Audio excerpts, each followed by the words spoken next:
Can you explain to us today how you would disagree or agree with Justice Scalia's view of severability in that NFIB, National Federation of Independent Business case?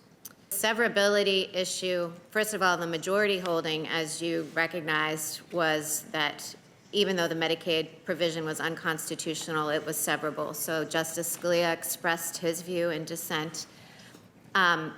Even by Justice Scalia's view, the issue would be different in California versus Texas for two reasons. One, Justice Scalia thought two provisions of the Constitution were unconstitutional. So if you picture severability being like a Jenga game, it's kind of if you pull one out, can you pull it out while it all stands? Or if you pull two out, will it still stand? So Justice Scalia, his view was that if you pulled those two provisions out, could it still stand?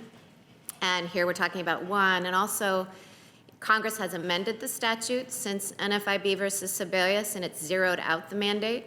So now, California versus Texas involves a different provision because of the zeroing out that was done by amendment.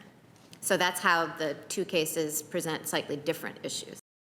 I think the doctrine of severability, as it's been described by the court, serves a valuable function of trying not to undo your work when you wouldn't want a court to undo your work. Severability strives to look at a statute as a whole and say, would Congress have considered this provision so vital that kind of in the Jenga game, pulling it out, Congress wouldn't want the statute anymore. So it's designed to effectuate your intent.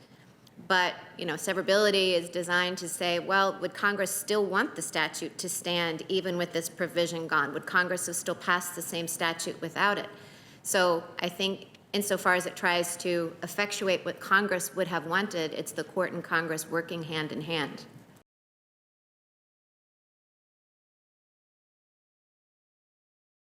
Thanks so much for watching Bloomberg Quick Take News, where we bring you the biggest stories the moment they happen from around the world. Don't forget to click the video if you want to see more of our latest coverage, and subscribe to Bloomberg Quick Take News to get insight in an instant.